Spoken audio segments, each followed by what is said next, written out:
Picture this. You're standing in a beautiful vineyard, surrounded by rows of ripe, juicy grapes, and everything seems perfect. But then you spot the little foxes nibbling at the roots and leaves. These tiny creatures may seem harmless, but over time they'll destroy the entire vineyard. Now, what if I told you that addiction works the same way? Those little foxes are the unnoticed habits, emotions, and thoughts that slowly eat away at your life, fueling your struggles.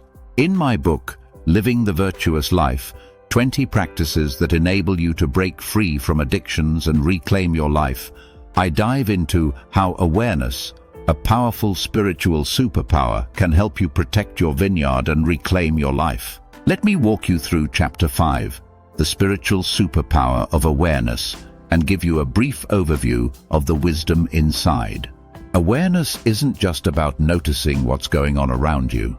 It's about really understanding what's happening inside you. Imagine carrying a flashlight in the darkness.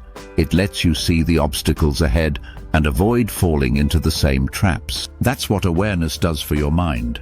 When we're stuck in addiction, it's like we're living on autopilot. Stress hits, emotions flare, and we reach for that drink, that drug, or that unhealthy behavior without even thinking.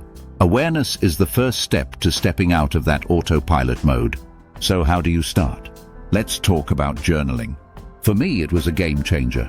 Back in 2008, I was at rock bottom, 40 years battling addiction, losing relationships, jobs, and my dignity.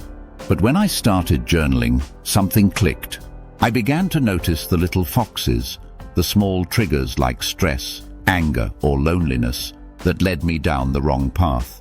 By writing down my thoughts and emotions every day, I finally got off autopilot and started to really understand myself. That's when the real change began. But awareness doesn't stop at journaling.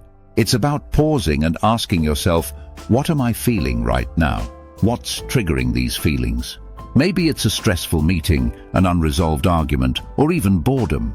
Once you shine a light on these emotions, you can respond consciously instead of reacting impulsively.